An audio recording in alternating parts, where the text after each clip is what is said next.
जब हम बात करते हैं भ्रष्टाचार की तो ये एक ऐसा मुद्दा है जिस पर बहुत राजनीति होती है और ये हम लगातार देखते आ रहे हैं कि कैसे जिस भी नेता के खिलाफ भ्रष्टाचार के आरोप लगे होते हैं वे सब विक्टिम बनने की दुहाई देते हैं।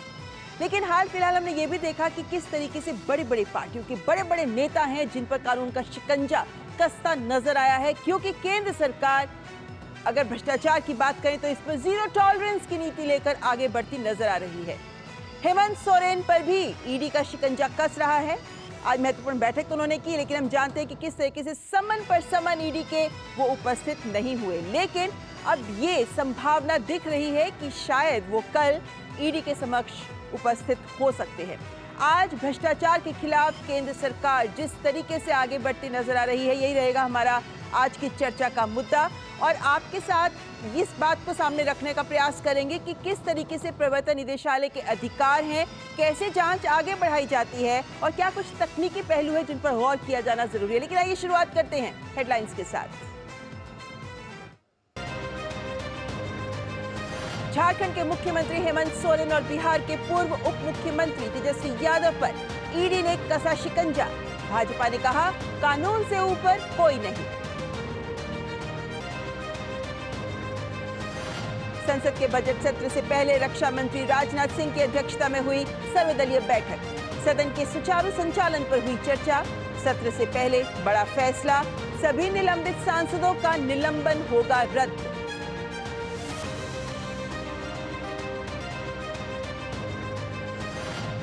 लोकतंत्र को लेकर कांग्रेस अध्यक्ष मल्लिकार्जुन खड़गे के बयान पर बीजेपी का करारा पलटवार। पार्टी प्रवक्ता सुधांशु त्रिवेदी ने राहुल गांधी को बताया परिवारवाद का प्रतीक। कहा बौखलाहट में कांग्रेस पार्टी दे रही है आपत्तिजनक और अनर्गल बयान। चंडीगढ़ मेयर चुनाव में आम आदमी पार्टी और कांग्रेस गठबंधन को तगड़ा झटका। बीजेपी के मनोज सोनकर मेयर और राजेंद्र कुमार डिप्टी मेयर निर्वाचित। बीजेपी अध्यक्ष जेपी नड्डा ने दी बधाई। कहा पहली चुनावी लड़ाई हारा इंडी गठबंधन। छत्तीसगढ़ में बीजापुर सुकमा सीमा पर सुरक्षा कर्मियों और नक्सलियों के बीच मुठभेड़। 3 जवान शहीद, 14 जवान घायल।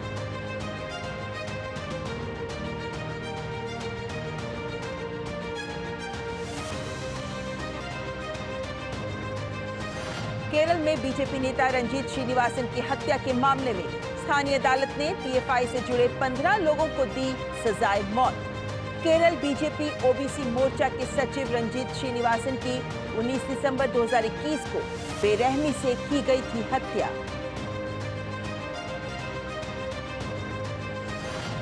अंतरिम बजट से पहले अर्थव्यवस्था के मोर्चे पर बड़ी खबर।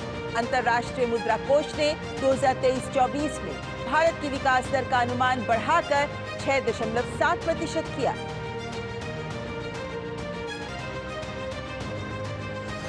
और बापू की 76वीं पुण्यतिथि पर राष्ट्रपति द्रौपदी मुर्मू, उपराष्ट्रपति जगदीप धनखड़, प्रधानमंत्री नरेंद्र मोदी समेत कई गणमान्य हस्तियों ने अर्पित की श्रद्धांजलि। सर्वधर्म प्रार्थना सभा का हुआ आयोजन।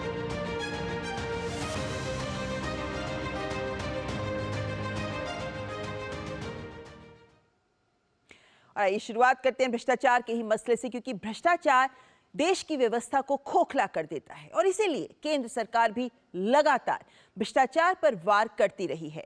भ्रष्ट नेताओं पर कानून का शिकंजा भी कसता नजर आता रहा है और इस फेहरिस्त में हाल फिलहाल में झारखंड के मुख्यमंत्री हेमंत सोरेन का नाम भी सामने आ रहा है, जिन्हें लेकर उनके लापता होने की खबर भी आई।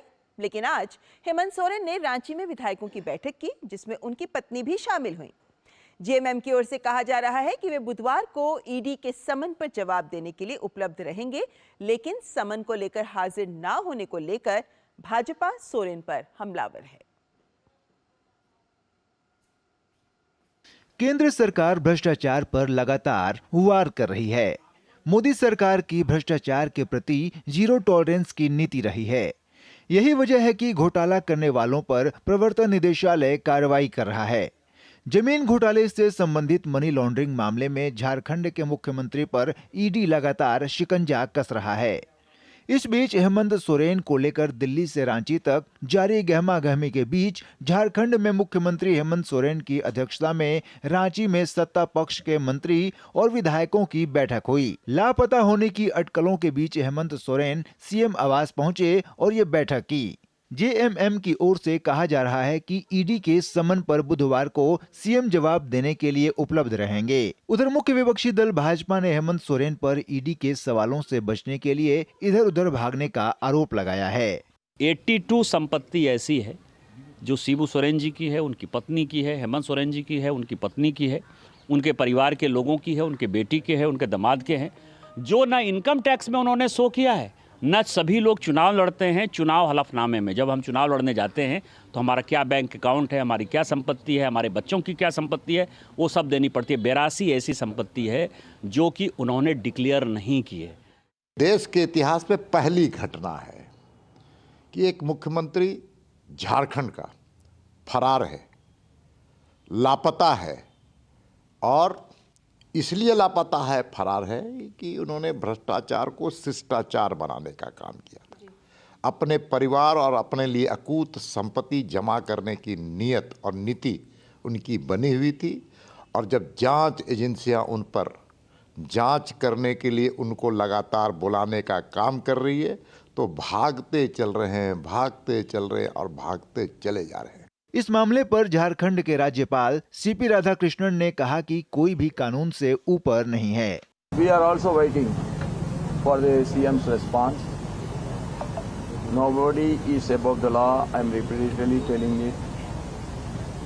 We have to work within the Constitution. We all are law-abiding citizens. ED की ओर से पिछले दिनों मुख्यमंत्री हेमंत सोरेन को पूछताछ के लिए 10वां समन जारी किया गया था। ईडी ने मुख्यमंत्री हेमंत सोरेन के घर से कुछ कागजात, 36 लाख रुपए की नकदी और बीएमडब्ल्यू कार जब्त की है। बताया जा रहा है कि बीएमडब्ल्यू कार बेनामी है और इसका इस्तेमाल सीएम सोरेन कर रहे हैं। Bureau report, DD news. और जिन नेताओं पर जांच एजेंसियों की लंबे समय से नजर है और जिन पर जांच का दायरा भी कसता जा रहा है, उनमें लालू प्रसाद यादव और उनके परिवार का नाम भी आता है। सोमवार को जहां लालू प्रसाद से ईडी ने पूछताछ की, तो वहीं मंगलवार को उनके बेटे तेजस्वी यादव से सवाल जवाब किया गया और इस मामले पर ईडी ने भी तथ्यों को साझा किया है। बिहार के पूर्व मुख्यमंत्री और रेल मंत्री रह चुके लालू प्रसाद यादव और उनके परिवार की मुसीबतें बढ़ती जा रही हैं। आए दिन उनके पारिवारिक सदस्यों को जांच एजेंसियों के सवालों का सामना करना पड़ रहा है। सोमवार को जहां लालू प्रसाद ने करीब 10 घंटे तक पटना के ईडी दफ्तर में सवालों का जवाब दिया, वहीं मंगलवार को उनके बेटे तेजस्वी से पूछताछ हुई। केंद्रीय मंत्री अनुराग सिंह ठाकुर ने कहा कि घोटालों की जांच तो होगी ही, और अगर वो निर्दोष हैं तो उन्हें जांच से नहीं बचना चाहिए। जब लालू जी आए तो उन्होंने चारा घोटाला किया, इन्होंने जानवरों को भी नहीं छोड़ा। जब केंद्र में मंत्री बने तब जाके जमीन के बदले जॉब देने की ऑफर की, आज उसके चलते उनका जांच चल रही है। और जब जांच चलती है तब आप बाहर प्रदर्शन करवाते हैं। अरे आपको तो छिपाने के लिए अगर कुछ नहीं है तो आइए ना, जांच का सामना कीजिए। बिहार के उप मुख्यमंत्री सम्राट चौधरी ने तेजस्वी यादव से ईडी की पूछताछ पर कहा कि राजद सुप्रीमो लालू यादव पर सत्तासीन होने पर हर बार भ्रष्टाचार में लिप्त होने का आरोप है। लालू प्रसाद जी जब मुख्यमंत्री रहे तो चारा खा गए, और जब रेल मंत्री हुए तो वो बच्चों की नौकरी खा गए। तो इसका जांच तो होगा ना। और पूरे बिहार में हजारों बच्चे हैं जिनका लालू प्रसाद जी के परिवार के लोगों ने जमीन लिखवाने का काम किया, इसलिए जो जमीन लिखवाएगा उसको ईडी तो पूछेगा ही।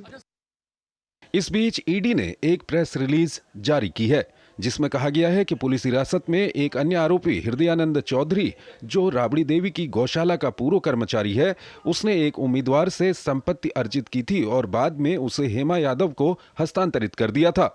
नौकरी के बदले जमीन का ये पूरा मामला 2004 से 2009 के बीच का है। उस वक्त RJD supremo Lalu Prasad Yadav rail मंत्री थे।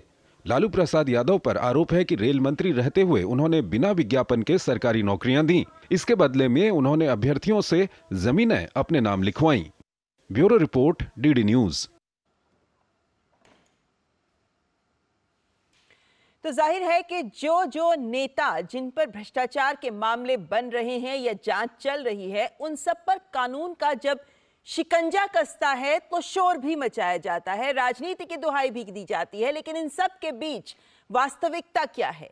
जब ये बात कही जाती है कि एनफोर्समेंट डायरेक्टरेट को सरकार अपने राजनीतिक हितों को साधने के लिए प्रयोग कर रही है, तो क्या वाकई ऐसा है? क्या बिना किसी तथ्य के और बिना किसी कारण के ईडी किसी को गिरफ्तार कर सकती है? मामला आगे बढ़ सकता है? तमाम ऐसे सवाल हमारे आपके जहन में भी होंगे, जिसके जवाब आज देने की कोशिश करेंगे। और इसी से जुड़ा हमारा आज का विशेष जो कहता है भ्रष्टाचार पर जीरो टॉलरेंस की नीति। हमारे साथ जुड़े हैं करनाल सिंह जी, जो पूर्व प्रमुख हैं एनफोर्समेंट डायरेक्टरेट के, प्रवर्तन निदेशालय के प्रमुख आप रह चुके हैं। और हमारे साथ थोड़ी ही देर में ऑर्गेनाइजर के संपादक प्रफुल्ल केतकर भी जुड़ेंगे। करनाल जी, आपका बहुत बहुत स्वागत है।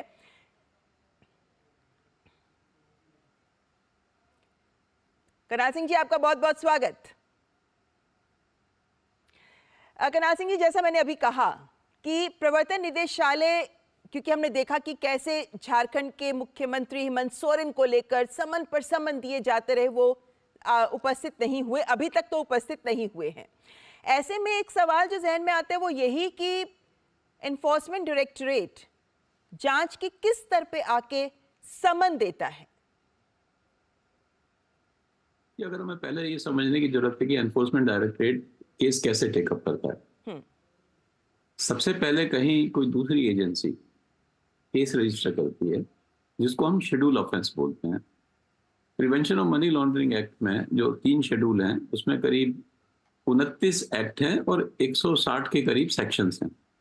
उनके अधीन अगर कोई केस किसी दूसरी एजेंसी रजिस्टर करती है, तभी एनफोर्समेंट डायरेक्टरेट केस रजिस्टर करती है। यानी अगर उन केसेस में, जिनको हम प्रेडिकेट ऑफेंस कहते हैं, अगर मनी भ्रष्टाचार होता है या प्रोसीड्स ऑफ क्राइम होता है और उसको कैसे मनी लॉन्ड्रिंग की जाती है, उस पर ईडी केस रजिस्टर करती है। इसका मतलब जब एनफोर्समेंट डायरेक्टरेट के पास केस आता है तो दूसरी एजेंसी ऑलरेडी कुछ ना कुछ एविडेंस निकाल चुकी होती है और उन एविडेंसेस के बेस पे पहले उसको एनालाइज करती है एनफोर्समेंट डायरेक्टरेट। जब उनको लगता है कि इसमें पॉसिबिलिटी है कि इन्होंने मनी लॉन्ड्रिंग की है, तब उन लोगों को क्वेश्चन करने के लिए, इंटेरोगेशन करने के लिए पीएमएलए के सेक्शन 50 के तहत उनको समन देती है। लेकिन ऐसे में करनाल जी, जैसे हमने देखा कि सभी कितने नेता ऐसे हैं जिन्हें समन पे समन दिए जाते हैं, लेकिन वो उपस्थित नहीं होते। पहली बात, जिसको समन दिया जाता है उसके सामने क्या विकल्प होता है? तो उसके सामने बेसिकली 2 विकल्प हैं। एक विकल्प है वो कोर्ट जाए और कोर्ट जाके कहें कि हमको समन जो दिया गया है वो निराधार है, इसमें कोई एविडेंस नहीं है, हमें प्रोटेक्शन दिया जाए।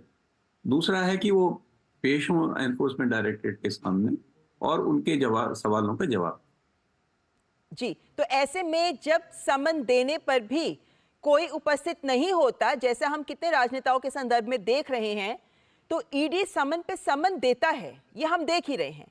लेकिन क्या इसके आगे भी कोई प्रक्रिया है जिसको फॉलो किया जा सकता है? क्या गिरफ्तारी भी हो पाती है? उसके लिए भी क्या कारण होने चाहिए? क्योंकि गिरफ्तारी करने से पहले जो सेक्शन 19 है पीएमएलए का, उसमें एनफोर्समेंट डायरेक्टरेट का जो इन्वेस्टिगेटिंग ऑफिसर है, उसके पास एविडेंस होने जरूरी है कि वो मनी लॉन्ड्रिंग में इन्वॉल्व रहा है। तो ईडी कोर्ट का जरिया भी अपना सकती है, अरेस्ट भी कर सकती है, डिपेंडिंग अपॉन कितने एविडेंस आए हैं। अगर एविडेंस पूरे नहीं है तो कोर्ट के थ्रू उन लोगों को वारंट ऑफ अरेस्ट इशू करा सकती है, जिसपे उनको आने पर बाध्य होना पड़ेगा। लेकिन हमने पीछे ये भी देखा करनाल सिंह जी कि बिना समन के भी गिरफ्तार किया गया है नेताओं को। नहीं, that's what I am saying कि अगर एनफोर्समेंट डायरेक्टरेट का जो इन्वेस्टिगेटिंग ऑफिसर है उसके पास एविडेंस हैं कि ये मनी लॉन्ड्रिंग में इन्वॉल्व है, क्योंकि सेक्शन 19 में क्लियरली लिखा हुआ है कि वो तभी अरेस्ट कर सकता है जब वो श्योर है, रीजन टू बिलीव उसके पास आ गया है कि आदमी मनी लॉन्ड्रिंग में इन्वॉल्व है। अगर इतने एविडेंस आ गए हैं तो वो बिना वारंट के भी अरेस्ट कर सकता है। जी, बिना समन दिए भी गिरफ्तारी हो सकती है, ईडी के अधिकार क्षेत्र में ये आता है। करनाल सिंह जी, आप बने रहिए हमारे साथ प्रफुल्ल केतकर जी भी जुड़ गए हैं। प्रफुल्ल जी, जब भी बात होती है सीबीआई की या फिर प्रवर्तन निदेशालय की, तो हर बार हम देखते हैं कि नेताओं की ओर से यही कहा जाता है कि सरकार इनका दुरुपयोग कर रही है। अब जो मामले चल रहे हैं ईडी के द्वारा, नेताओं पर पूछताछ हो रही है, कानून का शिकंजा कस रहा है, ऐसे में ईडी पर सवाल उठाना कितना किस तरह इसको देखा जाना चाहिए, क्योंकि अब चुनाव भी आ रहे हैं तो विपक्ष तो हमलावर है इस मुद्दे को लेकर। देखिए, मुझे लगता है बात तो तथ्यों पर करनी चाहिए। आरोप तो हर समय लग सकते हैं, पहले भी लगते रहे हैं। जब सरकार यूपीए की रही तब भी कोर्ट ने भी ये कहा है कि ये जो एजेंसीज है वो एक केज पैरेट की तरह है। लेकिन इन दो केसेस में, खास करके जो लालू प्रसाद यादव और हेमंत सोरेन वाले केसेस है, इसमें जो आरोप है, आप यदि 2019 का उनका अपना एफिडेविट देखें और उसके तुलना में आज उनकी संपत्ति का ब्यौरा देखें, या जो 4.55 एकड़ की लैंड का जो सेना वाला मामला है, माइनिंग का इशू है, इसमें सब में जो मनी लॉन्ड्रिंग हुई है, उसका जो आरोप है, उसके संबंध में ऑलरेडी ये कोर्ट को अप्रोच कर चुके हैं और कोर्ट ने प्राइमा फेसी ये माना है कि केस बनता है। इसी वजह से 20 जनवरी को ऑलरेडी वो एक बार ईडी को फेस कर चुके हैं और उनको 30 और 31 के बीच में कभी एक बार फिर से आना पड़ेगा, ये पता था। इसीलिए शायद ये रणनीति बना रहे हैं, जैसे लालू प्रसाद यादव जी ने किया था, उसी तरीके से कि अपनी पत्नी को बनाने के लिए और लीगल ऑप्शंस ये करने के लिए। तो ये पॉलिटिकल गेम है और इसका लीगल एंगल भी है, और हेमंत सोरेन सारे लीगल ऑप्शंस और पॉलिटिकल ऑप्शंस पर शायद काम कर रहा है। वही मामला उधर कल जब लालू प्रसाद यादव जी को बुलाया गया था तो उससे संदर्भ में भी है, क्योंकि वो जो स्कैम जिसके एलिगेशंस है वो तो लैंड अगेंस्ट जॉब है, वो तो और भी भयंकर मामला है, क्योंकि और वो मामला आज का नहीं है, वो यूपीए के समय ही दर्ज हुए केसेस है सारे। अब वो क्योंकि चार्जशीट फाइल हुई है, इस वजह से मुझे लगता है इसमें तो बहुत कम रोल बच जाता है। और ऐसे में मुझे लगता है कि गरीबों के मसीहा है और पिछड़ों की राजनीति करते हैं, तो ये जमीनें जॉब के अगेंस्ट किसकी लिखवा ली थी, वो उसका कहीं ना कहीं तो उत्तर देना पड़ेगा। तो मुझे लगता है कि करप्शन के इशू में जब एविडेंसेस सामने हो और जो एलिगेशंस जिन डॉक्यूमेंट्स के आधार पर जो डॉट्स कनेक्ट हो रहे हैं उसके आधार पर लग रहे हो, तो उसमें केवल ये पॉलिटिकल वेंडेटा के नाम से ये आरोप करके नहीं चलेगा। कहीं ना कहीं हर राजनीतिक दल को जो एजेंसीज के प्रति भी और लोगों के प्रति भी जो उनका उत्तरदायित्व है, उनको उत्तर तो देना पड़ेगा। जी बिल्कुल। ऐसे में करनाल जी, ये जो समन पे समन दिए जाते हैं, इनका भी क्या औचित्य होता है या क्या प्रक्रिया होती है? क्योंकि 3, 4, 5, 6, 7 एक के बाद एक समन, तो इसके पीछे क्या सोच होती है और क्या कुछ जांच के तथ्य होते हैं जिसके आधार पर समन देते रहना होता है? इसकी भी कोई सीमा होती होगी?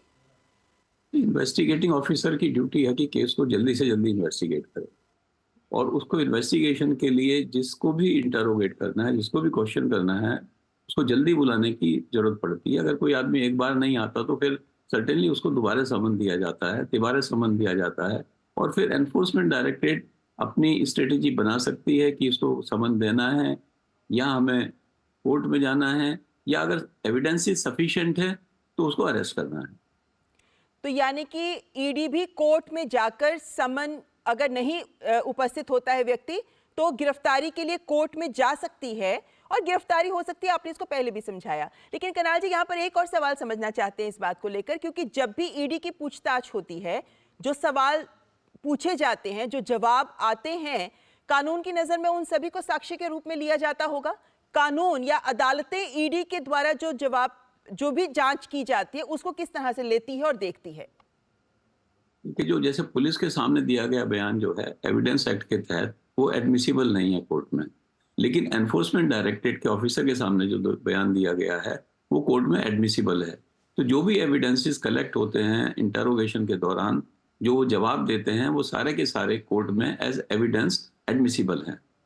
जी, तो यानी इन्फोर्समेंट डायरेक्टरेट एक तरीके से जो भी काम कर रही है वो अदालत के सामने भी साबित किया जा सकता है और वो स्वीकार्य साक्ष्य होते, इसलिए ये महत्वपूर्ण है। और इसीलिए प्रफुल्ल जी, यहाँ पर एक तरीके से अब देखते हैं, जब हम एक चुनावी माहौल बन रहा है, लोकसभा चुनाव सामने हैं और जन समर्थन का प्रयास हर नेता कर रहा है, ऐसे में सही तथ्यों को समझना या सामने लाना ये भी एक बड़ी जिम्मेदारी हो जाती है, क्योंकि नेता तो अपने समर्थकों को यही कहते हैं कि लीजिए राजनीति के लिए मुझे विक्टिमाइज किया जा रहा है। देखिए ममता जी, ये जो केसेस है इसमें न केवल एविडेंसेस बल्कि जो को एक्यूज्ड है, इसमें इनके साथ और भी जिनके नाम इस केस में दर्ज है उनके स्टेटमेंट्स ऑलरेडी रिकॉर्ड हो चुके हैं। बिल्कुल। जैसे हेमंत सोरेन वाले मामले में 13 लोगों के हैं, इधर दिल्ली में जो आबकारी घोटाले की चर्चा होती है उसमें भी है, लालू प्रसाद वाले यादव वाले मामले में तो जब तेजस्वी यादव का नाम और बाकी उनके परिवारजनों का नाम आया है तो वो नाम जो व्यक्ति उससे पीड़ित है उन्होंने वो नाम लिए हैं, तो वो ऑन रिकॉर्ड ऑलरेडी आ गया है। अब इन्वेस्टिगेशन एजेंसी तो केवल उन डॉट्स को कनेक्ट करते हुए क्वेश्चनिंग करेगी कि भाई हमारे सामने ये तथ्य है, ये पैसा यहां से यहां गया है और ये मनी लॉन्ड्रिंग का मामला है, आपका इसके बारे में क्या कहना है। और यदि वो कोई भी उनका स्पष्टीकरण यदि समाधानकारक नहीं है तो ऐसे में सारे लीगल ऑप्शंस इन्वेस्टिगेशन एजेंसीज के सामने खुल जाते हैं।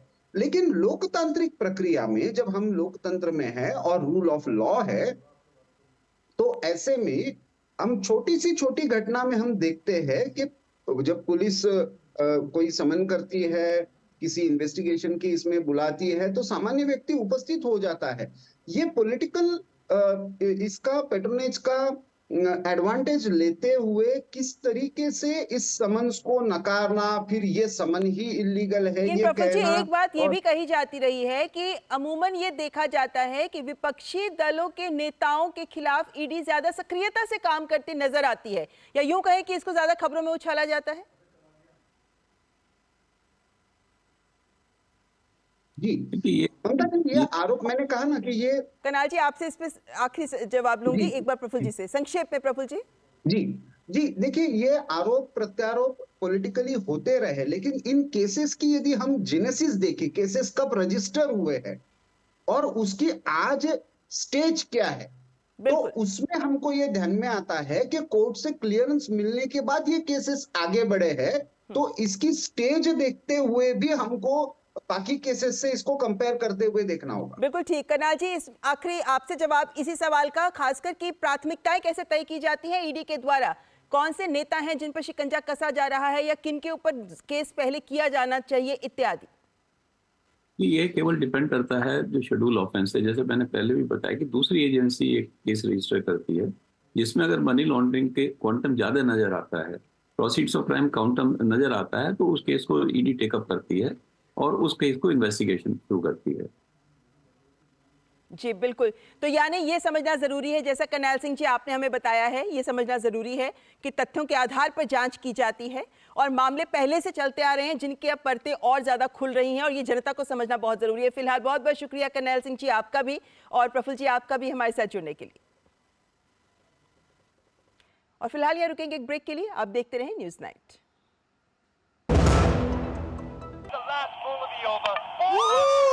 यार लड्डू, हम यहाँ बैठे बैठे पैसे बना सकते हैं।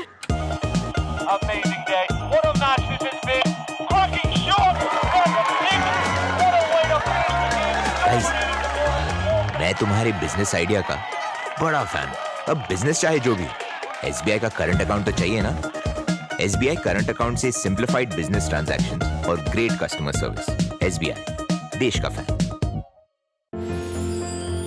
साल, बरस और सदी नहीं, एक युग गुजर जाएगा, उम्र न पूछो वंडर की, जब फर्क नजर आएगा। वंडर सीमेंट, फर्क नजर आएगा। गोल्डी छोले मसाले, जहाँ जाए रिश्ते बनाए, जहाँ जाए रिश्ते बनाए, गोल्डी मसाले। Come on boys, let's go practice. अरे रुक यार, मेरे बैंक अकाउंट में गलत एंट्री का प्रॉब्लम हो गया। अरे तो बैंक को कंप्लेन करना। बैंक को लिखे 1 महीना हो गया है, बट वो गूगली पे गूगली डाले जा रहे हैं। तो आरबीआई के लोकपाल को इन्फॉर्म करो। रुक, मैं समझाता हूँ। जैसे क्रिकेट में थर्ड अंपायर, वैसे ही आरबीआई का ओम्बुड्समैन। आरबीआई कहता है अगर बैंक आपकी कंप्लेंट को 1 महीने में नहीं सुलझाता तो आप आरबीआई के कंप्लेंट मैनेजमेंट सिस्टम पर ऑनलाइन कंप्लेंट कर सकते हैं। ये आरबीआई का आसान तरीका है आपकी कंप्लेंट सुलझाने का, और वो भी फ्री। आरबीआई कहता है जानकार बनिए, सतर्क रहिए। लाइफ में फाइनेंशियल आजादी के लिए एनपीएस जरूरी है। रिटायरमेंट में फाइनेंशियल आजादी रहे जारी, एनपीएस से आज ही करे तैयारी। एनपीएस जरूरी है। जालिम लोशन का ऑरिकैम ग्रीन ऑइंटमेंट, कील मुहासे, फोड़े फुंसी, घाव, जले कटे पर गुड़कारी, herbal antiseptic cream, green ointment.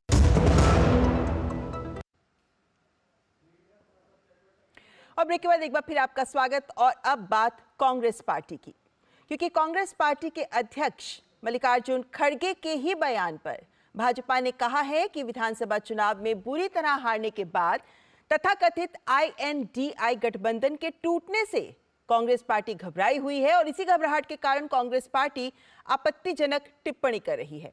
Party प्रवक्ता सुधांशु त्रिवेदी ने आज प्रेस कॉन्फ्रेंस कर कांग्रेस पर हमला बोला। कांग्रेस के राष्ट्रीय अध्यक्ष मल्लिकार्जुन खड़गे ने प्रधानमंत्री नरेंद्र मोदी पर निशाना साधते हुए एक बयान जारी किया है। दरअसल मल्लिकार्जुन खड़गे ने अपने बयान में कहा कि अगर 2024 में भी पीएम मोदी सत्ता में रहे तो भारत में कभी चुनाव नहीं होगा। उनके इस बयान के बाद भाजपा ने पलटवार किया है। भारत के इतिहास में इनके जितने प्रधानमंत्री बने, इंदिरा गांधी जी क्या चुन के आई पहली बार? नहीं, कांग्रेस के अंदरूनी लड़ाई, इंडिकेट सिंडिकेट की लड़ाई में गूंगी गुड़िया के रूप में आई। स्वर्गीय राजीव गांधी जी का चुन के आए? नहीं, इंदिरा जी की दुखद हत्या से उपजी परिस्थितियों के कारण बनाए गए। श्री पीवी नरसिम्हा राव कैसे बने सबको पता है, और डॉक्टर मनमोहन सिंह सबको पता है। तो भारत के राजनीतिक इतिहास में लोकतांत्रिक ढंग से अगर किसी पार्टी के 2 ही प्रधानमंत्री चुन के आए, जो जनता के सामने हमने रखा यह प्रधानमंत्री होना चाहिए और जनता ने चुन के कहा यही प्रधानमंत्री होना चाहिए, एक श्री अटल बिहारी वाजपेयी और एक श्री नरेंद्र मोदी। सुधांशु त्रिवेदी ने कहा कि हाल में संपन्न विधानसभा चुनाव में पूरी तरह ध्वस्त होने के बाद विपक्ष के इस तथाकथित गठबंधन की यारी अब छिन्न भिन्न हो गई है। इस बौखलाहट में अब कांग्रेस पार्टी आपत्तिजनक बयान देने पर उतर आई है। कांग्रेस अध्यक्ष मल्लिकार्जुन खड़गे ने आधारहीन और अनर्गल बयान दिया है। देखी जमाने की यारी बिछड़े सभी बारी बारी की तरह छिन्न भिन्न होने के बाद मुझे लगता है विक्षिप्तता में, बौखलाहट में अब कांग्रेस पार्टी बहुत आपत्तिजनक और अनर्गल बयान देने पर आ गई है। कांग्रेस अध्यक्ष श्री मल्लिकार्जुन खड़गे जी ने आधारहीन और अशांति उत्पन्न करने की आशंका से अनर्गल बयान देने का प्रयास किया है। सुधांशु त्रिवेदी ने कहा कि मल्लिकार्जुन खड़गे ने जो कुछ भी कहा उसका वास्तविक अर्थ ये है कि लोकतंत्र की आड़ में मतदाताओं ने जिन्हें पिछले चुनाव में पूरी तरह से नकार दिया था उन पर अब ग्रहण लग गया है। अब सच्चे लोकतंत्र का उदय होने वाला है। उन्होंने कहा कि 2019 के लोकसभा चुनाव में उत्तर से दक्षिण तक देश की प्रबुद्ध जनता ने जो लोकतंत्र के नाम पर राजतंत्र चला रहे थे उन्हें सबक सिखाने का काम किया।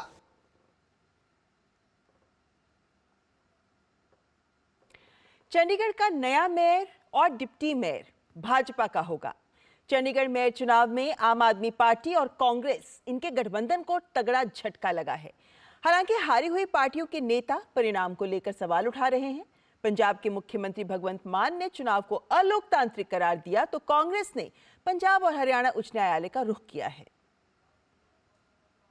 चंडीगढ़ में मेयर चुनाव में आप कांग्रेस गठबंधन को बड़ा झटका लगा है। भाजपा उम्मीदवार मनोज सोनकर ने मेयर पद पर जीत हासिल की है।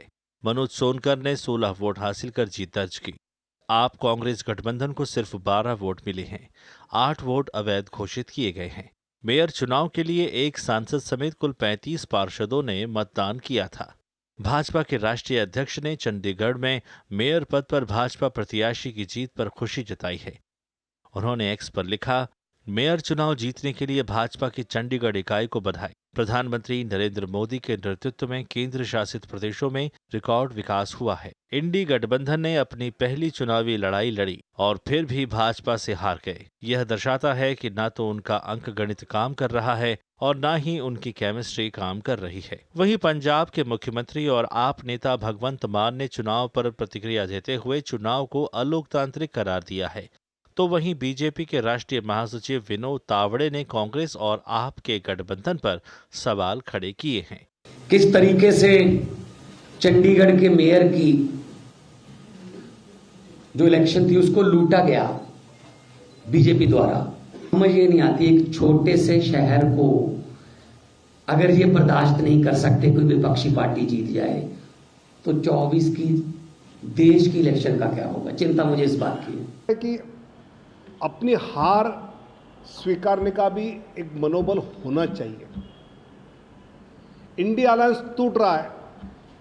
राहुल गांधी जी की भारत जोड़ो यात्रा भारत तोड़ो यात्रा हो रही है। ममता दीदी गई, फिर नीतीश जी गए, इधर आम आदमी पार्टी गई। इस बीच आप और कांग्रेस ने पंजाब और हरियाणा उच्च न्यायालय का रुख किया है। गढ़ में हर साल मेयर, सीनियर डिप्टी मेयर और डिप्टी मेयर पद के लिए चुनाव कराए जाते हैं। इन सभी का कार्यकाल 1 साल का ही होता है। इस साल मेयर पद अनुसूचित जाति के लिए आरक्षित है।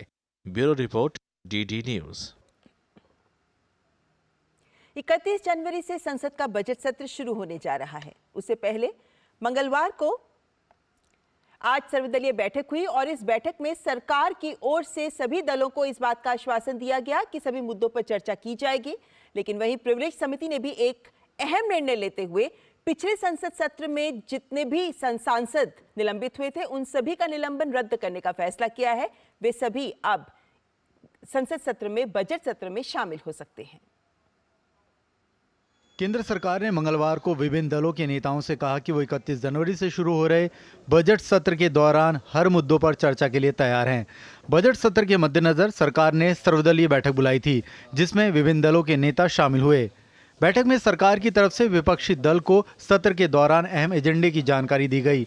सत्ता पक्ष की तरफ से लोकसभा में उपनेता, रक्षा मंत्री, संसदीय कार्य मंत्री प्रहलाद जोशी सहित विपक्ष के दलों के प्रमुख नेताओं ने भी हिस्सा लिया। सरकार ने इस बार तो ज़्यादा हमारा थ्रस्ट एक तो माननीय राष्ट्रपति भाषण और राष्ट्रपति अभिभाषण के ऊपर धन्यवाद प्रस्ताव के ऊपर चर्चा होगा। उसके बाद इंटीरियम बजट होगा, जम्मू एंड कश्मीर का बजट होगा और इमरजेंसी कुछ बिल आता है तो वो भी बिल हम ले आने के लिए प्रस्ताव रखा है।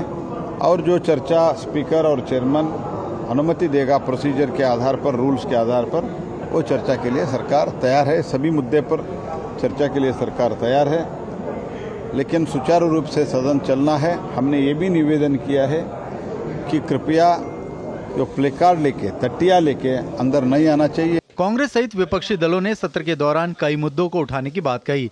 इसके साथ ही पिछले सत्र के दौरान निलंबित किए गए सांसदों का निलंबन बहाल करने का मुद्दा भी उठा। संसद की प्रिविलेज समिति ने निलंबित सांसदों का निलंबन वापस लेने का फैसला किया है। महंगाई का मुद्दा, बेरोजगारी का मुद्दा, किसानों की दुगनी आय का मुद्दा, सबसे बड़ी चिंता हमने व्यक्त की है कि जो ये डेट है, कर्ज है, ये जितना बढ़ता जा रहा है। 31 जनवरी से 9 फरवरी के बीच संसद का बजट सत्र होगा, जिसमें वित्त मंत्री निर्मला सीतारमण 1 फरवरी को अंतरिम बजट पेश करेंगी। पूर्ण बजट लोकसभा चुनाव के बाद नई सरकार के गठन के बाद पेश किया जाएगा। बजट सत्र की शुरुआत राष्ट्रपति द्रौपदी मुर्मू के दोनों सदनों को संबोधन के साथ होगा। गौरतलब है कि मौजूदा लोकसभा का आगामी सत्र अंतिम सत्र होगा।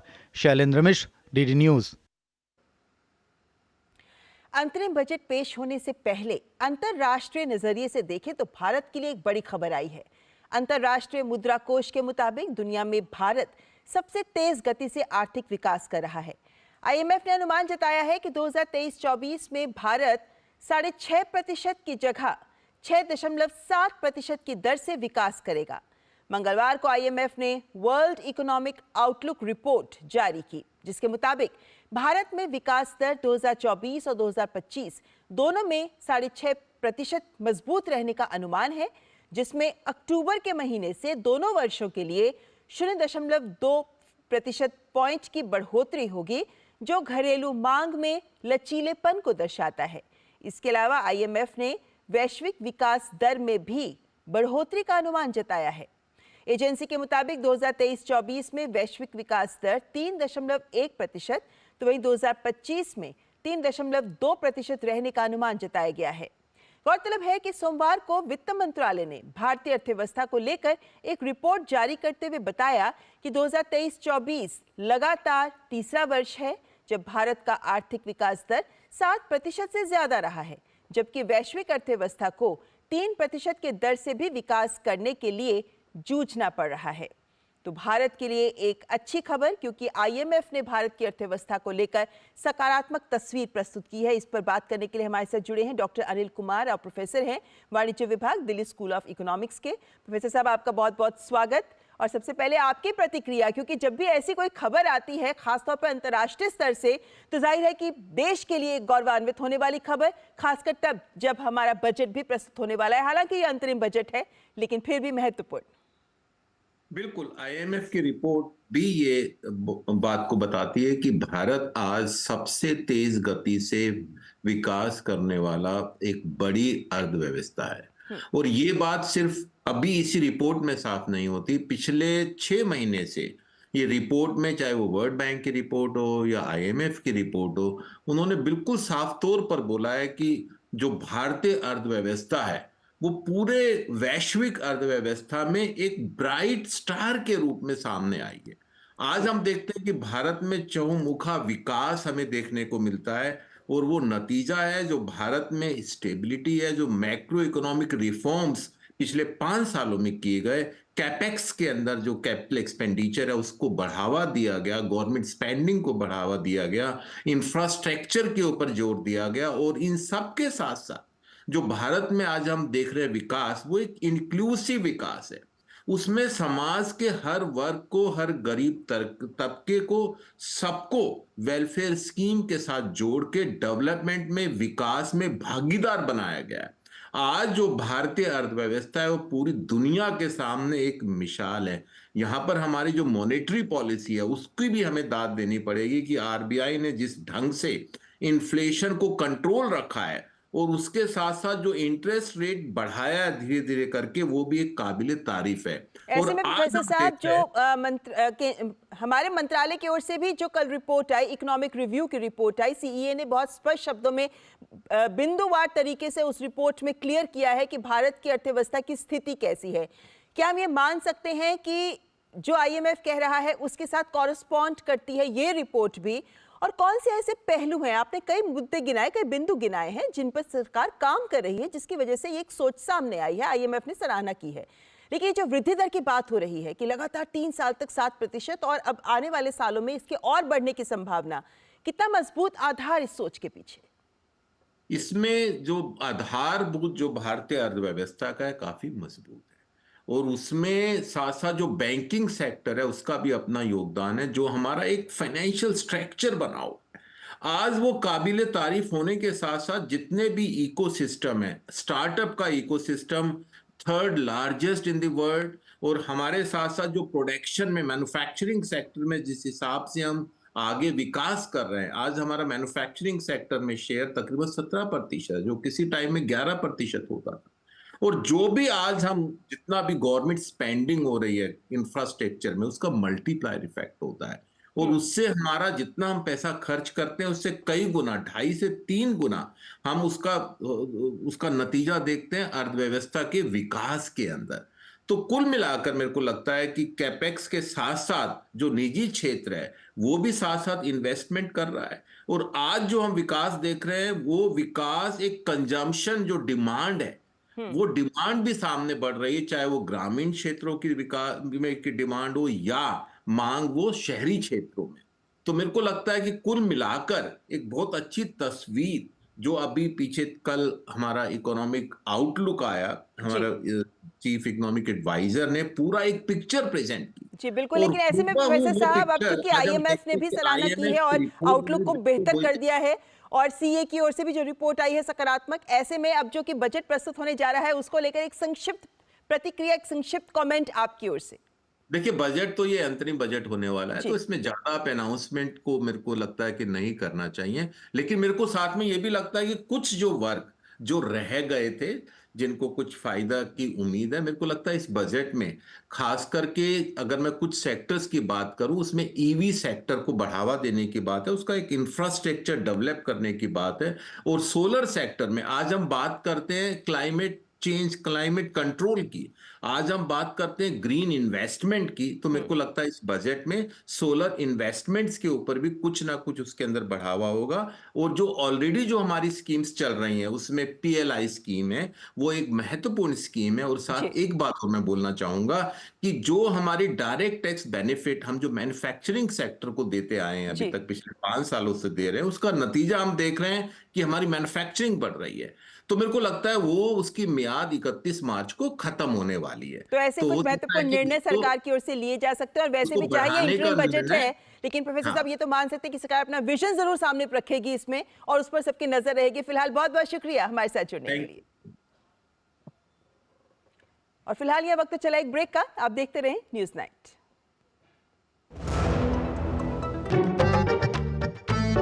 जब दांत खाज की खुजली पे ना हो काबू तो उसे गमछे से नहीं छुपाते बाबू, तो फिर उसे भगाए कैसे? जालिम लोशन लगाकर दांत खाज की खुजली, एक्जिमा जड़ से निकाले। अभी खरीदे जालिम लोशन। जालिम लोशन का ऑरिकैम ग्रीन ऑइंटमेंट, कील मुहासे, फोड़े फुंसी, घाव, जले कटे पर गुड़कारी। Herbal antiseptic cream, green ointment.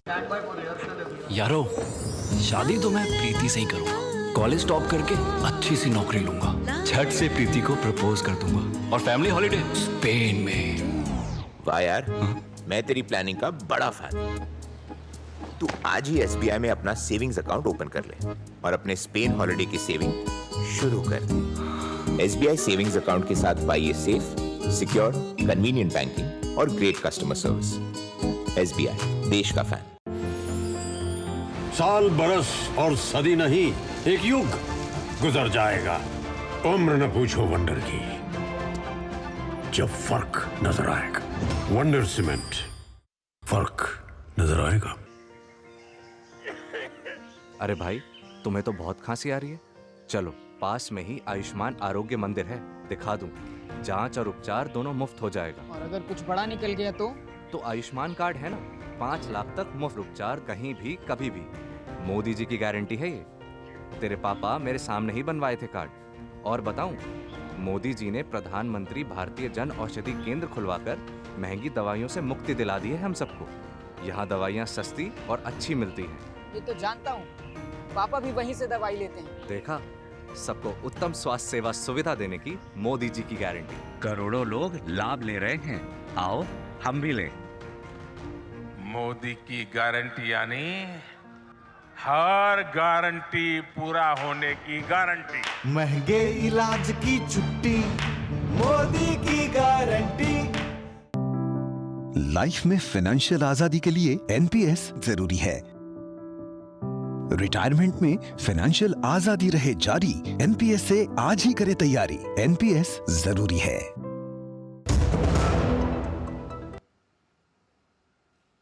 देश में आर्थिक विकास में लगातार वृद्धि दर्ज की जा रही है। अर्थव्यवस्था समीक्षा की रिपोर्ट में कहा गया है कि रोजगार, कारोबार करने में आसानी, कृषि क्षेत्र, ई-कॉमर्स और जलवायु के क्षेत्र में सकारात्मक बदलाव हुए हैं। साथ ही संभावना जताई गई है कि भारत 3 वर्षों में 5 ट्रिलियन और 2030 तक $7 ट्रिलियन की अर्थव्यवस्था बन जाएगा। देश में लगातार तीसरे वर्ष अर्थव्यवस्था की विकास दर 7% से अधिक की वृद्धि से दर्ज की गई है। आर्थिक विभाग की भारतीय अर्थव्यवस्था समीक्षा की रिपोर्ट के अनुसार नियमित आर्थिक वृद्धि सुनिश्चित करने की भारत की प्रतिबद्धता से जलवायु परिवर्तन तथा कार्बन उत्सर्जन कम करने के लिए आवश्यक निवेश संबंधी संसाधन उपलब्ध हो पा रहे हैं। भारत के वित्तीय क्षेत्र की अच्छी स्थिति का अनुमान लगाते हुए समीक्षा में कहा गया है कि 10 साल में सार्वजनिक क्षेत्र में पूंजी निवेश बढ़ा है। सरकार के कोविड प्रबंधन और टीकाकरण ने आर्थिक विकास को पटरी पर लाया है। वर्ष 2014 से लागू किए गए संरचनात्मक सुधारों ने अर्थव्यवस्था को मजबूत किया। GST ने लॉजिस्टिक लागत कम की है और उत्पादन में बढ़ोतरी दर्ज की गई है। I had projected, others had projected a growth rate of 7% plus minus over these 2 years, but then the Ukraine war happened. And then many people, including myself, reduced the forecast by 0.5. But we have been surprised, right? So my range was 6 to 7%, and as you pointed out, we've had 7.2%. So that's an interesting aspect, and I'll mention only one thing. One of the most important drivers of that was the change in the budget to increase the capital expenditures. That's been a huge driver of growth, and economic analysis has shown that that's because the expenditure multiplier of the Indian government on capital expenditures is very high. Report में कहा गया है कि रोजगार, कारोबार करने में आसानी, कृषि क्षेत्र, ई-कॉमर्स तथा जलवायु के क्षेत्रों में सकारात्मक बदलाव हुए हैं। पिछले 9 वर्षों के दौरान नागरिक केवल लाभार्थी नहीं बल्कि सफलता के वाहक भी बने। भारत ने समावेशी विकास की प्रतिबद्धता के साथ अमृतकाल की शुरुआत की है। महिलाओं के नेतृत्व में विकास में महत्वपूर्ण सुधार का उल्लेख करते हुए रिपोर्ट में कहा गया है कि पीएम जनधन योजना के अंतर्गत महिलाओं के बैंक खातों में वृद्धि हुई है। 2015-16 में महिलाओं के बैंक खातों का अनुपात 53% से बढ़कर साल 2019-21 में 78.6% हो गया है।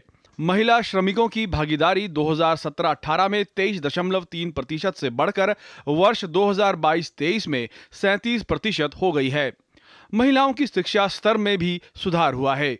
उच्चतर माध्यमिक शिक्षा में महिलाओं का पंजीकरण साल 2005 में 24.5% से बढ़कर वर्ष 2022 में 58.2% हो गया है।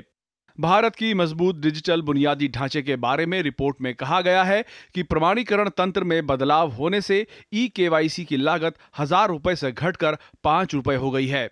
अमेरिका और ब्रिटेन के बाद भारत विश्व की तीसरी सबसे बड़ी वित्तीय प्रौद्योगिकी अर्थव्यवस्था है। समीक्षा में यह भी कहा गया है कि भारतीय शेयर बाजार में घरेलू और वैश्विक निवेशकों की पूंजी बढ़ने से भारत विश्व का चौथा सबसे बड़ा शेयर बाजार बन गया है। Bureau report, DD news. Chhattisgarh में बीजापुर सुकमा सीमा पर सुरक्षा कर्मियों और नक्सलियों के बीच मुठभेड़ हुई है। मुठभेड़ के दौरान 3 जवान शहीद हो गए और 14 जवान घायल हुए हैं। घायलों की स्थिति खतरे से बाहर है। उन्हें इलाज के लिए रायपुर भेजा गया है। पुलिस के मुताबिक लोगों को बुनियादी सुविधाएं प्रदान करने और नक्सली गतिविधियों पर नजर रखने के लिए सुकमा के टेकलगुडेम गांव में आज ही एक सुरक्षा कैंप स्थापित किया गया था। कैंप स्थापित करने के बाद district reserve guard, cobra battalion और स्पेशल टास्क फोर्स इलाके में गश्त कर रहे थे। इस दौरान नक्सलियों ने उन पर गोलीबारी शुरू कर दी, जिसका सुरक्षा बलों ने मुंहतोड़ जवाब दिया। हालांकि मुठभेड़ के दौरान 3 जवान शहीद हो गए और 14 घायल हुए हैं। आपको बता दें कि साल 2021 में टेकलगुडेम के जंगल में पुलिस नक्सली मुठभेड़ में 23 जवान शहीद हो गए थे। केरल की एक अदालत ने तटीय जिले अल्पुझा में दिसंबर 2021 में बीजेपी ओबीसी विंग के नेता रंजीत श्रीनिवासन की हत्या के मामले में प्रतिबंधित इस्लामी संगठन पॉपुलर फ्रंट ऑफ इंडिया से जुड़े 15 लोगों को मंगलवार को मौत की सजा सुनाई। रंजीत श्रीनिवासन की हत्या मामले में कोर्ट ने इन्हें 1 हफ्ते पहले ही दोषी करार दिया था। मामले में मावेली कारा की अतिरिक्त जिला न्यायाधीश वीजी श्रीदेवी ने आज सजा का ऐलान किया। न्यायाधीश ने इस दौरान कहा कि अपराध और साजिश की विभत्स प्रकृति को देखते हुए कोई भी दोषी दया का पात्र नहीं है। अभियोजन पक्ष ने मामले में दोषियों के लिए अधिकतम सजा की मांग की थी और कहा था कि सभी दोषी प्रशिक्षित हत्यारे हैं। जिस क्रूर तरीके से इन लोगों ने पीड़ित को उसकी मां, पत्नी और बच्चों के सामने मारा, वे दुर्लभतम अपराध की श्रेणी में आता है। गौरतलब है कि केरल में बीजेपी ओबीसी मोर्चा के सचिव रंजीत श्रीनिवासन की 19 दिसंबर 2021 को बेरहमी से हत्या कर दी गई थी। हत्यारों ने इस घटना को अल्पुझा में उनके घर पर ही परिवार वालों के सामने अंजाम दिया था।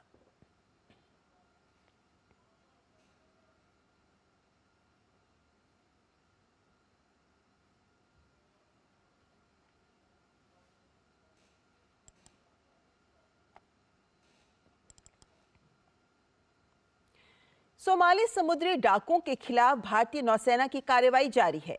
भारतीय नौसेना ने 24 घंटे के भीतर दूसरी बार मछली पकड़ने वाले जहाज अल नईमी को बचाया है। अल नईमी पर ईरान का झंडा लगा हुआ था। भारतीय नौसेना ने एक बयान में कहा कि नौसेना के जहाज सुमित्रा ने सोमालिया के पूर्वी तट पर समुद्री डकैती के खिलाफ एक और सफल अभियान को अंजाम दिया है।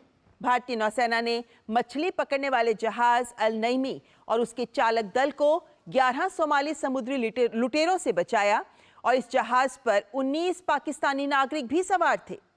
इससे पहले आईएनएस सुमित्रा ने ईरानी मछली पकड़ने वाले जहाज एमवी ईमान को सोमाली के समुद्री डाकुओं के चंगुल से छुड़ाया था। तो भारत के नौसेना के जहाज जो लगातार डकैतों के खिलाफ समुद्र में सुरक्षा के अभियान को रफ्तार दे रहे हैं और हाल फिलहाल समुद्री इलाकों में खास तौर पर अरब सागर और अदन की खाड़ी में और लाल सागर में इस तरीके के कई सारे अभियान हैं जिन्हें सफलतापूर्वक अंजाम दिया जा रहा है। और ये तस्वीरें जो आपको हम दिखा रहे हैं ये यही दिखाते हैं कि कैसे भारतीय नौसेना जो ऑपरेशंस कर रही है उसमें उसे सफलता भी मिल रही है। और ये जो हम लगातार खबरें सुनते आ रहे हैं कि चाहे हम लाल सागर की बात करें, अदन की खाड़ी की बात करें, यहाँ हमले डकैतों के लगातार बढ़ रहे हैं। क्या कारण, क्या है ये पूरी तस्वीर? आइए आपके सामने सबसे पहले इसी को स्पष्ट करते हैं कि जो पूरा क्षेत्र है, एक बार इसको आप गौर से देखें। ये जो पूरा क्षेत्र है, इस क्षेत्र में अगर आप यहाँ से देखना शुरू करें तो ये भारत है। भारत के साथ हम देखते हैं कि नीचे हिंद महासागर है, इसके आगे अरब सागर है, अदन की खाड़ी, और अदन की खाड़ी जो है, इस अदन की खाड़ी के आगे ये लाल सागर है।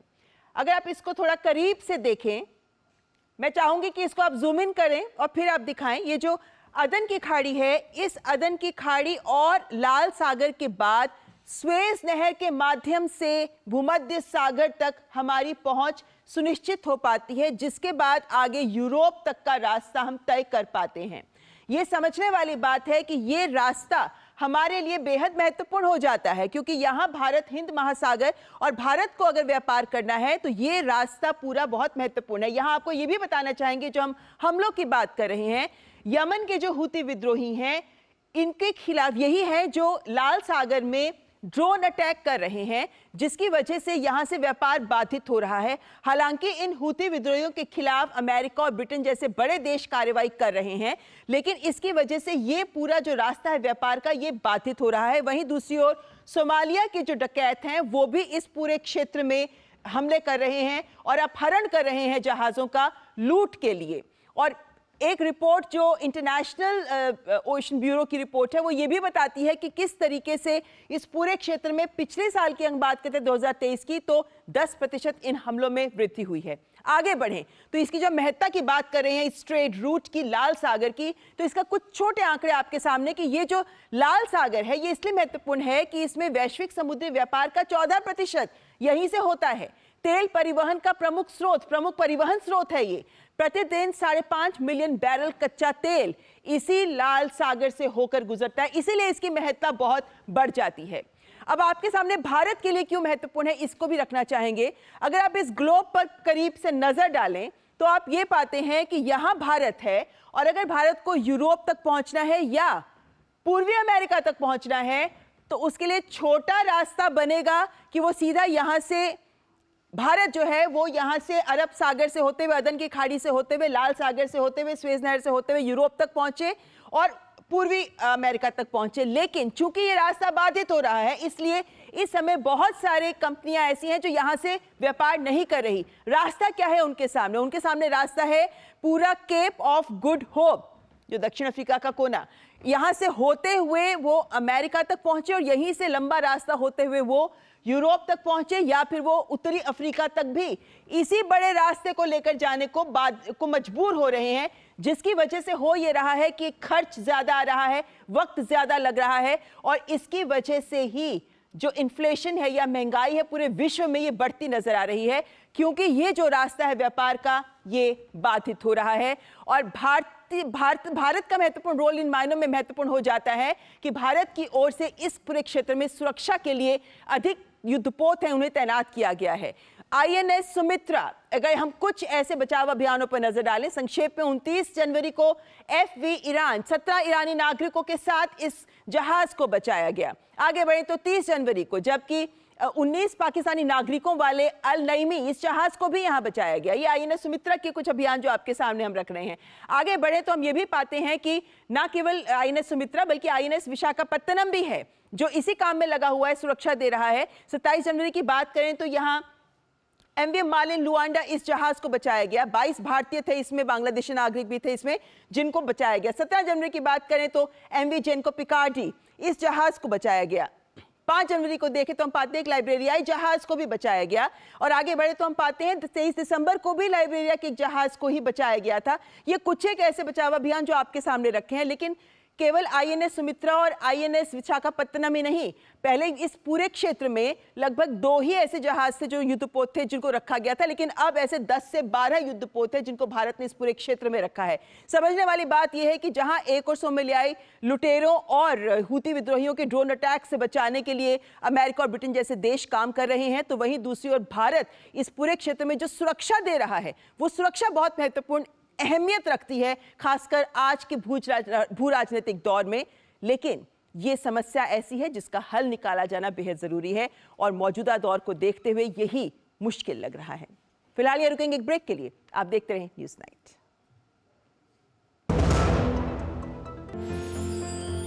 साल बरस और सदी नहीं, एक युग गुजर जाएगा। उम्र न पूछो वंडर की, जब फर्क नजर आएगा। वंडर सीमेंट, फर्क नजर आएगा। गोल्डी छोले मसाले, जहाँ जाए रिश्ते बनाए, जहाँ जाए रिश्ते बनाए, गोल्डी मसाले। डिजिटल बैंकिंग का है जमाना, टाइम है बचाना। डिजिटल बैंकिंग है आसान, करो चाहे कोई भुगतान, एनी टाइम एनीवेयर, सेफ है, फास्ट है, हर पेमेंट उंगलियों पे सेट है। लेन देन के हैं ऑप्शंस कई, IMPS, NEFT, UPI भी। 24 घंटे करते ये काम, पेमेंट आसान और रहे आराम। RBI कहता है जानकार बनिए, सतर्क रहिए। लाइफ में फाइनेंशियल आजादी के लिए NPS जरूरी है।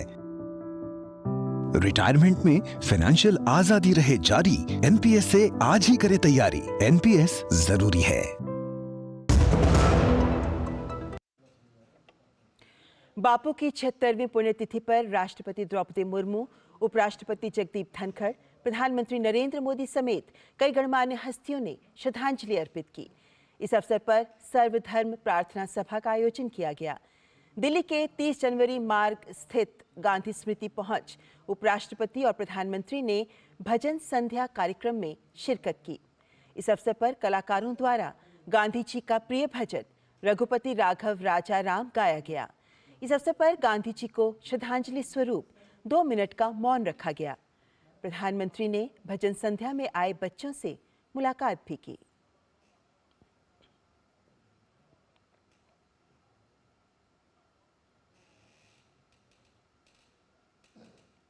और न्यूज़ नाइट के अंत में आपको छोड़े जा रहे हैं देश से जुड़ी कुछ अन्य महत्वपूर्ण खबरों के साथ। आप देखिए खबरें। हमारी पूरी टीम को दीजिए इजाजत। नमस्कार।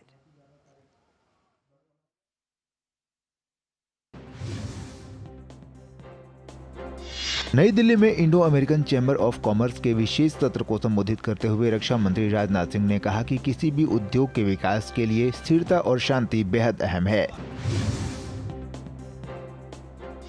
केंद्रीय नागरिक उड्डयन मंत्री ज्योतिरादित्य सिंधिया ने RCS उड़ान के तहत देहरादून पिथौरागढ़ मार्ग का उद्घाटन किया। केंद्रीय मंत्री ने कहा कि कुमाऊं और गढ़वाल को हवाई सुविधा से जोड़ा जा रहा है। केंद्रीय महिला एवं बाल विकास मंत्री स्मृति ईरानी ने नई दिल्ली में आयोजित विकसित भारत के लिए वर्कफोर्स में महिलाएं नाम के कार्यक्रम में भाग लिया। केंद्रीय श्रम एवं रोजगार मंत्री भूपेंद्र यादव भी कार्यक्रम में मौजूद रहे। इस अवसर पर महिला वर्कफोर्स सहभागिता पर एक किताब का भी विमोचन हुआ। केंद्रीय मंत्री भूपेंद्र यादव ने कहा कि सरकार की तरफ से वर्कफोर्स में महिलाओं की भागीदारी बढ़ाने के लिए विभिन्न कार्यक्रम चलाए गए हैं। उन्होंने बताया कि 2017-18 के मुकाबले देश की वर्कफोर्स में महिलाओं की भागीदारी में करीब 13% की लोगों को आकर्षित कर रहा है। यह धार्मिक पर्यटन को और बढ़ावा देने के लिए कटरा से शिवखोड़ी के बीच हेलीकॉप्टर सेवा शुरू करने का काम भी चल रहा है। पिछले कुछ दिनों से हो रही मध्यम बर्फबारी के बाद भारतीय सेना ने गुरेज घाटी को शीतकालीन खेल केंद्र में बदल दिया है। बर्फबारी के कारण सेना ने युवाओं को खेल गतिविधियों में शामिल करने का बेड़ा उठाया है, क्योंकि बर्फबारी के कारण वे अपने घरों तक ही सीमित रहते हैं।